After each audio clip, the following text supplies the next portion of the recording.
Hello everyone and welcome back to the Geza Hetenyi Memorial Tournament of 2023. I'm sure you've all have heard the news. Praggnanandhaa has won the tournament. He won it a full point ahead of everyone else. We're gonna show what happened very quickly. And as the final 3 games he played ended in a draw, I decided to show you a game from round 2 where he faces none other than the very strong Parham Maghsoodloo, who is the only 2700 player in the tournament.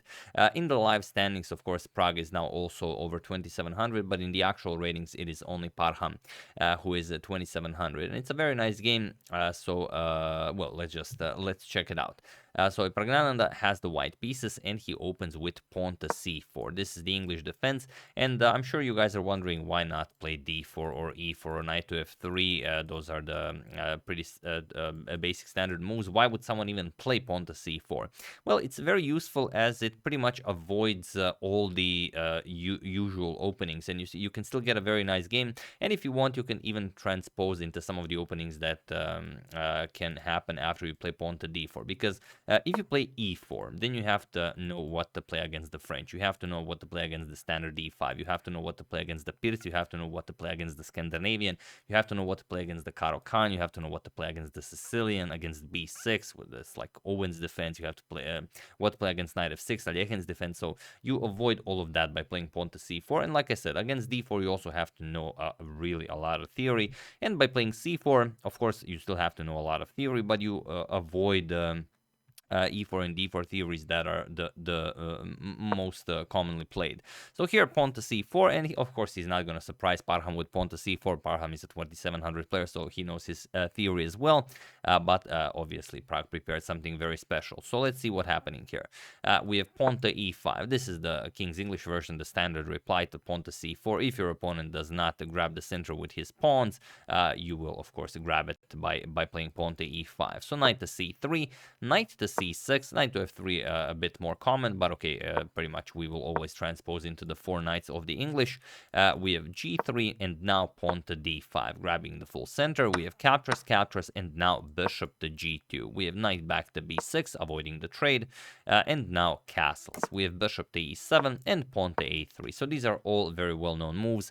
White is planning something like b4, bishop to b2. Will put his other bishop on this diagonal, and then later on you will play something like d3, fight against pawn to e4, and so on. So it's a very natural way of developing your pieces without giving your opponent much counterplay. So we have castles, pawn to b4, and now bishop to e6. We have pawn to d3 and pawn to f6, strengthening the e5 pawn, and again, all very, very standard stuff. Now bishop to b2 is very common here. Pragg goes for knight to e4 first, and now queen to d7, just connecting the rooks, developing the queen, and now comes rook to b1. Here I was also wondering, what if knight to c5? Can you just win the bishop pair here? And yes, you can. It's even been played once. White lost the game, but it's an okay move. The engine says it's perfectly fine. Black will just capture it. Let's say attacks the knight. Knight comes to d5, and okay, you won the bishop pair. You can claim the semi-open b file for yourself, but Black is also very happy with his setup here. But okay, rook to b1 is considered to be stronger. We have rook 8 to b8. Also, you don't want your rook on this diagonal if the position opens up. And now comes bishop to b2. And there is a game where rook f to d8 was played. Parham goes for pawn to a6, and it is now as of move 13 that we have a completely new game. So Pragg continues development, queen to c2. Now he wants to bring the other rook over to c1, and his development will be complete. But Parham says, nope, not on my watch. He plays bishop to a2, which forces the rook back. Now you could put the rook on a1, but you kind of brought the rook from a1 to b1. So he plays rook to c1, and now the other rook will not be able to occupy the c1 square. So rook b to c1, and now just queen to e6, keeping the bishop protected because you don't want any discoveries here and then just losing that bishop, or basically losing a pawn for the exchange of bishops. And now we have knight e to d2. The problem is if you go something like rook f to d1, then bishop here will cost you the exchange. So Pragg plays knight e to d2. Now the b3 square is covered, and now pawn to a5. But Pragg doesn't advance the pawn to b5, something you'd expect. He first trades, captures, and now the the knight on the rim, as of course you all know, is dim or grim, or maybe they've found another rhyme that goes with a rim. Who knows? Bishop to c3, and okay, very unpleasant. The knight here is under attack. Also, the bishop is being pressured, and you don't really want to bring the knight back. If you just play knight to c6, then look at this: rook to a1, and already black is in big trouble. How do you defend the bishop? If you go bishop back to d5, e4 traps the bishop, so not the best. So rook back to a8. Basically, this is sort of the entire game is just these two gentlemen keeping their opponent's rook from reaching optimal squares. So bishop to h3 by Pragg. Now saying, okay, do you want to trade bishops? Pragg basically wants to capture on a5 and then capture the c7 pawn. This will win him material, but while he's at it, he would very much enjoy trading even more material. So grabbing material and then just trading down, which is, of course, the best way to go. And it's a very dangerous line to go for, even though this is classical chess and you have time to calculate. Just to give you an example, for example, captures on a2 comes with check. So king h8, now you capture on a5, rook captures, you lose the c7 pawn, attack the bishop and the b7 pawn, so only one can be rescued. Knight to d5, attacks and defends, and now rook captures here, wins you 2 pawns, and okay, it does look like, okay, 2 pawns should be winning, but it's not really 2 pawns because black has knight c3, attacks the queen and the e2 pawn, and once you move the queen, you will lose the e2 pawn with check, king to h1, and now you will only be up 1 pawn. And it seems like, okay, you can't capture on a3 with the rook because the bishop is hanging, but it's even worse if you play bishop captures on a3. You have to play rook to c5 here and attack the white queen, because if you capture on a3, then queen to c7 threatens checkmate and the rook on a5. So this is what you have to calculate in this position after Pragg plays bishop to h3 if you are to successfully trade bishops here. And of course, Parham decides against it. He plays queen back to f7, and now bishop captures on a5. Pragg will take the offered pawn, rook captures, and now queen captures on c7, putting pressure on the b7 pawn and the knight here. So bishop to d8 attacks the queen, and also now the queen defends the b7 pawn, and Pragg finds his position better. He does not want to trade queens. He controls more space, so queen c3 just puts pressure on the rook here, and now rook to a6. Again, forcing your opponent's rook to a less optimal square. Again, kind of the theme of the game. And now pawn to d4, another beautiful positional move by Pragg, saying that, okay, I'm attacking e5 twice, you have to react to this. If you capture, then I just improve the position of my pieces. So very natural move. E captures on d4, knight captures, and now bishop to e7. Getting the bishop to this diagonal. Maybe later on it can come even to c5, which would be okay, but you are also putting pressure on that a3 pawn. So how do you react to this? Rook to a1. And now, how do you play this? It seems that the a3 pawn is attacked twice. Maybe you could capture it. Maybe you could play something like rook captures on a3. Sure, you could. You attack the queen, you defend the bishop, looks very nice. But then the queen comes to c7, and again, it doesn't look like much. How are you defending the b7 pawn? Also, you have to be very, very careful because bishop to e6 is a constant threat if bishop to e6 lands. Not while the bishop is on a2, but you can easily imagine rook captures bishop and then bishop to e6, and off goes the queen. So here after rook to a1, it's not great. I mean, if you just go back, bishop to d5, then pawn to e4, forces the bishop off of this diagonal. Again, bishop to e6 is a problem. So here Parham actually finds a very clever defense. He plays knight to a4, which attacks the queen. A rook also defends the e6 square, so you don't have to worry about bishop to e6. But Pragg also finds a very tricky move. Queen to c2. That's why the previous move was so important. Now you shift the queen over to c2 with tempo, and also you are still pressuring the knight on a4, so the rook can't really go that many places. And again, bishop to d5 will just be met with pawn to a4, so we can't really go into that. So bishop to c5. Again, Parham finds a very, very clever maneuver, and now knight 4 to b3. Seems like he's giving Parham a way out, but it does require him to give up his light square bishop. So he does save the bishop, is just not gonna be on the board anymore. Bishop captures on b3, knight captures with a double attack on the bishop on c5, and bishop to a7. And now look at Parham's pieces here. That's just not Very good piece coordination there, and Pragg plays bishop back to g2. He abandons the the quest for this e6 square, but he goes over to the b7 pawn, and he will now put pressure on it. And how do you continue this game? It's much more difficult than you'd think because of the weird placement of the pieces on the a file. Let's say you play rook d8, a perfectly natural developing move. You claim the d file, the open file for your rook. Now look at this, rook a to d1. And okay, not much to look at. Let's say you play rook a to d6. You trade here, let's say captures. And now look at this, queen to c8 check. You have to block with the queen, and now queen to c4 check will pick up the knight on a4. So really just a very poor placement of the pieces on the a file. So Parham goes pawn to f5. He wants to play pawn to f4 and open up the f file for his queen and rook, so it's going to be a bit more problematic for Pragg to develop his rook from the f1 square, but Pragg just plays pawn to e3. And again, you really should play this king to h8 move. On the previous move, on this move, okay, you know that one of the rooks is coming to d1, and then bishop to d5 will be a problem. But Parham doesn't. He plays pawn to g5. He really wants to get that pawn to f4 move in, but now Pragg waits no longer. Rook a to d1, now threatening bishop to d5, so king to h8 has to be played, and now rook to d5. Rook to d5 is a beautiful centralizing move by Pragg that just controls the entire board. It puts even more pressure on the f5 square, so the queen and rook have to remain here, and just a very strong move all around, adds more protection to the c5 square, so black can't really bring any pieces here. What can he do here? Well, he can advance the pawn to f4. It's even the top move recommended by the engine, but just to give you an idea of what is happening here, let's say knight to d4. Now it's a very strong piece. You want to get rid of it. Bishop captures on d4, rook captures, and f captures on e3. F captures on e3, and now even rook to f6. So it seems you've mobilized all of your pieces, but look at this. Rook captures on f6, queen captures, and now, okay, you can't capture the knight on a4, because if you do this, then just queen to f2 check, and you are getting checkmated here. So, okay, you don't do that, but you don't have to. After queen captures on f6, you just play h3, clear this square for your king, and now, well, the black king will not be able to survive here. The white queen will occupy this diagonal, the bishop will occupy this or this diagonal, and you're not going to be able to survive this. This will be just completely winning. So instead, after rook to d5, we have rook to c6, now attacking the queen a little bit here.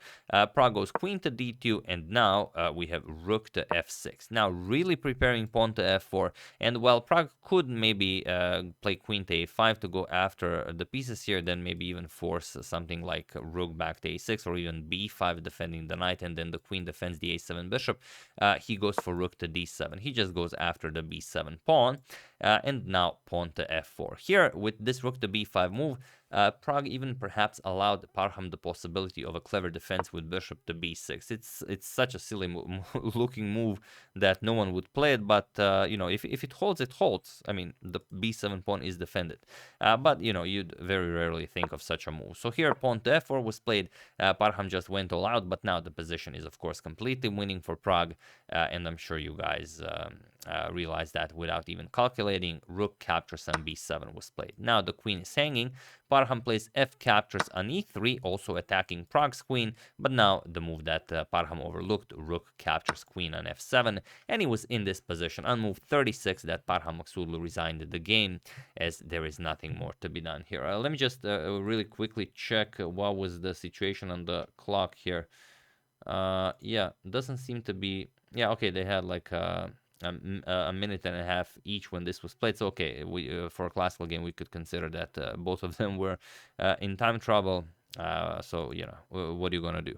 But yeah, here you resign because after e captures on d2, there's rook captures on a7, and now after rook captures on f2, hoping to clear the d1 square for the queen to be promoted to, then just knight captures on d2, and now rook cannot capture because the rook on f8 would be hanging. So you have to trade here. Rook captures, bishop captures, but now after all is said and done, of course you can see that Pragg is up a full bishop, and of course in a completely winning position. So beautifully played by Pragg. He wins the tournament, not just wins it by a full point ahead of the field. Let me just give you. So Pragg first place, Sanan Surigov and Amin Tabatabai second place with 5.5. Then with 5 we have Pavel Lilyanov, Radoslav Wojtaszek, and Maxim Matlakov. With 3.5, Parham Maghsoodloo here and Adam Kozak. Kirill Shevchenko with 3 out of 9 in 9th place, and Petr Prohashka in last place with 2.5 out of 9. And here are the top, let me just load this up. Sorry, my bad. Let me just I prepared it, only I've saved it at a different folder. There we go. All right, so here it is. Here are the standings, or one would imagine they are. Sorry, what? Sorry about that.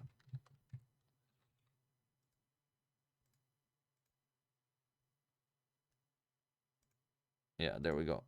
So these are the live ratings for some of the players after for Pragg, basically after winning this tournament. So as you can see, he is up an incredible 17.3 points. He is in 31st in the world currently. He's at live ratings 2707.3. Parham lost 16 points, so but he's still a 2700 player.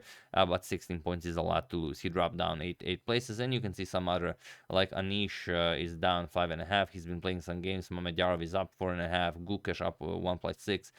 Kwang Liam +9. Then we have Vidit on +4.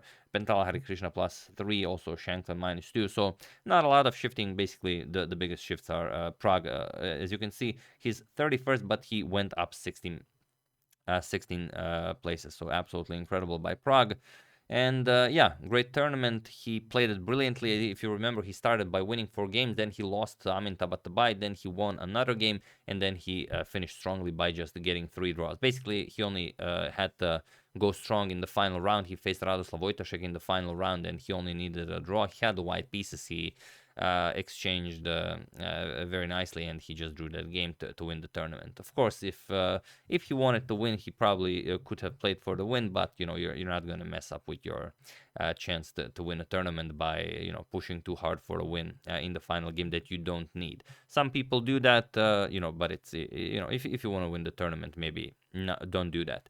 And yeah, very nicely done by Pragg. Big congratulations to him on winning, you know, pretty much effortlessly against a 2700 player like Parham Maghsoodloo. Just a beautiful positional masterpiece. We can definitely learn a lot from Pragg, and also, well, I know you guys probably don't like the English opening, but you know, you really do avoid a lot, and if you give it a chance, maybe learn like four most popular lines, you will get very playable positions. And also to finish it off with a fun story. Someone published on Twitter today sort of a quote by me that the rook on the 7th rank is often called a pig, and it's something that I often say in my videos, but it's not my quote. I've actually took the quote from Josh Waitzkin. I've you know, I don't know, 20 years ago, I really enjoyed the Chess Master series. I had the Chess Master Grandmaster edition, and then you had the Josh Waitzkin Academy in that program, and I really enjoyed it. And I really, you know, I can still hear Josh Waitzkin's voice in my head. He has such a beautiful way of addressing, you know, people and positions and things, and he often said that. And then someone attributed it to me on Twitter. I said, no, I took this from Josh Waitzkin, but I also remember from Josh Waitzkin saying it in the Chess Master Grandmaster Edition series that he picked it up from his teacher, who is the legendary Bruce Pandolfini. So, you know, I also said that, but it probably even predates that. And then someone said, but yeah, even Tartakover said it sometime, you know, a long time ago. And then someone found on the history website by Edward Winter, who is an absolute legend when it comes to chess history, 100 years ago in 1923, that David Janovsky actually called the rooks on the 7th rank blind pigs. So not just a pig, a blind pig, as they often wreak havoc when you just, probably a blind pig because they just gobble up everything without even watching what it is. So Probably that. It was. He even said it was on the page 213 of the Golden Treasury of Chess by Francis Wellmuth from 1943. Was that quote and the position from a game that I believe Janowski was commenting from 1923. But yeah, I got attributed to it, but I said no, that's not my quote. Sorry about that. I have no idea where it's from, so it probably even predates Janowski from 1923. Who knows? If you know where it comes from, be sure to share with us, and we would all very much love to learn. But yeah, that's the game and the standings and the live ratings and a little bit of me rambling about chess history. Hope you enjoyed that. I would like to thank James Eugene Cashman, Rod Hill, Gage Wedland, Gary Chomuk, and Ustav Parak for your contribution to my channel. Thank you a lot. I really appreciate it. As usual, you can check 2 of my previous videos here. Thank you all for watching, and I will see you soon. Probably continuing with some games from the Bullet Chess Championship finals that are currently happening. So if you have any of your favorites, I know that Magnus is playing Alireza now. Alireza was beating him 3-0 while I was recording this, so who knows what is happening now. Just use hashtag suggestion and I will go over your suggestions. So once again, thank you all. I will see you soon and have an excellent rest of your day.